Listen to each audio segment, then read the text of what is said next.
Ассаламу алейкум достар. Менің каналыма қош келдіңіздер. Бүгін сіздермен өте дәмді куксидің рецептімен бөліскім келіп тұр. Қыздар, және де менің каналыма подписаться етіп, лайк басып, қоңырау белгісін басуды ұмытпаймыз. Қыздар, мен сіздермен куксидің барлық қыр сырларымен бөліскім келіп тұр бұл видеода. Етін қалай дұрыс маринаттау, және де куксидің ең маңыздысы ол сорпасын қалай дайындау, жаңағы кеспесінің қалай жабыспай пісуін бәрімен бөлісетін боламын. Видеоны міндетті түрде соңына дейін қараймыз. Ең алдымен, қыздар, біз етімізді маринаттайтын боламыз. Ол үшін бізге мякіт қажет болады.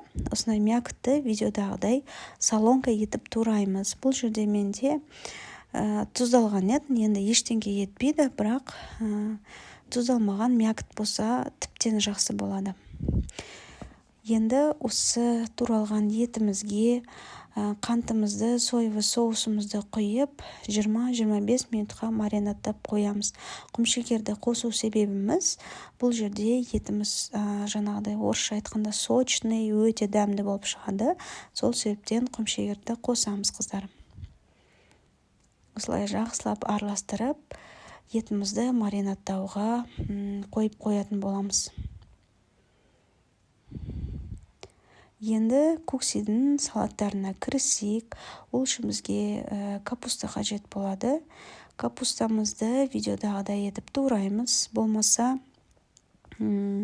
теркамен өткізсеңіздер де болады.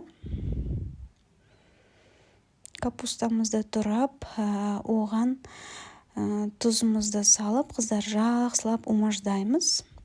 Сөйтіп бір шетке 10-15 минутқа қойып қоямыз. Суы арылу керек, капустадан суы арылу керек. Сол себепті енді екінші салатымызды да тура солай жасаймыз. Тура осылай видеодағыдай турап, оған да тұзды салып, 10-15 минутқа тоже қойып қоятын боламыз. Суынан арылуымыз керек, огурцымыз. Енді етіміз маринатталып тұрады. Капуста мен огурцымыз 10-15 минут тұрған кезде осындай жұмыртқадан блины жасайтын боламыз. Бұны куксидің біз бетіне қоятын боламыз. Осындай 3 жұмыртқа мен тұз, жаңа кішкене майымызды қосып, табаға майымызды жағып, блины пісіретін боламыз.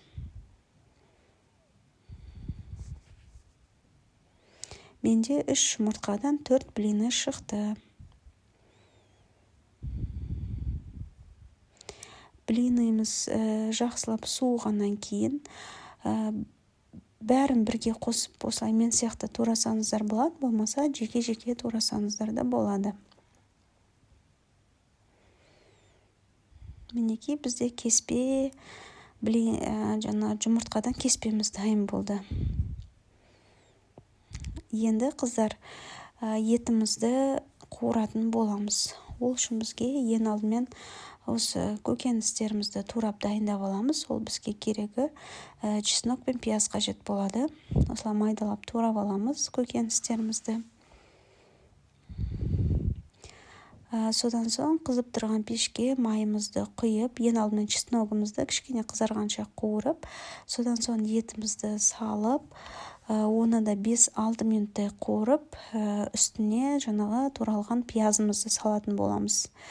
Қатты отта кішкене 1-2 минут қуырып, содан соң жай отта етімізді 40 минуттай 1 сағаттай пісіретін боламыз. Енді салаттарымызға кірісейік. Мына капусталарымызды жақсылап сығып, суынан арылтатын боламыз.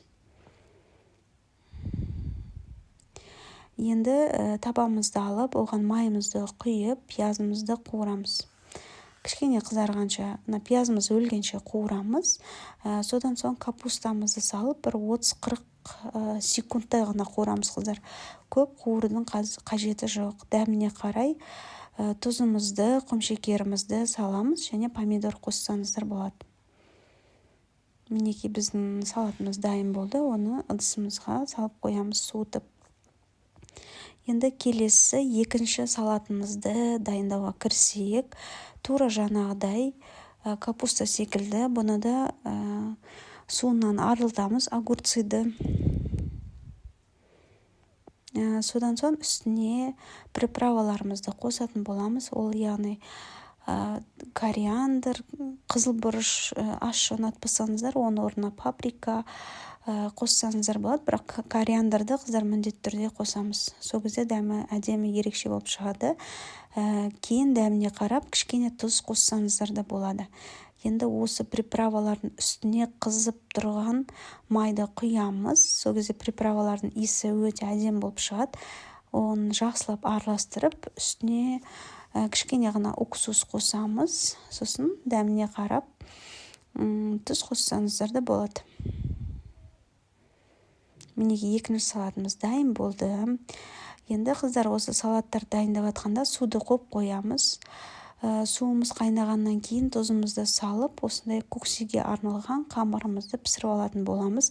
Сыртында упаковкасына қарасаңыздар, ол жерде қанша минут пісіріп алатын жазылып тұрады. Менде 1-2 минут деп тұр екен. Қайнаған соң 2 минут қайнатып, жаңа қамырымызды пісіріп, мұздай суға саламыз. Мұздай суда қыздар қамырымызды 3-4 мәрте жуып алатын боламыз. Міне бір жуып аласыз, одан кейін суын төгесіз, қайта мұздай су құйып, қайта жуып, қайта суын төгіп, қайта мұздай суды құятын боламыз. Сол кезде сіздердің қамырларыңыз жабыспай, обедте жейсіздер, одан кейін кешкі тамаққа да жесеңіздер, қамырларыңыз жабыспайды. Тура видеодағыдай осыны ыдысымызға матаны төсеп, әр порцияны жеке-жеке дайындаймыз. Тура видеодағыдай осылай жинап, жақсылап сығып, матамызға қоятын боламыз. Менде 500 грамм кеспеден 7 порция шықты. Енді бетін жауып қоямыз. Міне қамырымыз дайын. Енді ең главный бұл жерде көкседе ол суы. Суын дайындау үшін біз ең алдымен помидорды үкіштен өткіземіз, чесногымызды да өткіземіз. Сөйтіп тұзымызды, қантымызды салып, жақсылап осылар ерігенше қосатын боламыз, араластыратын боламыз.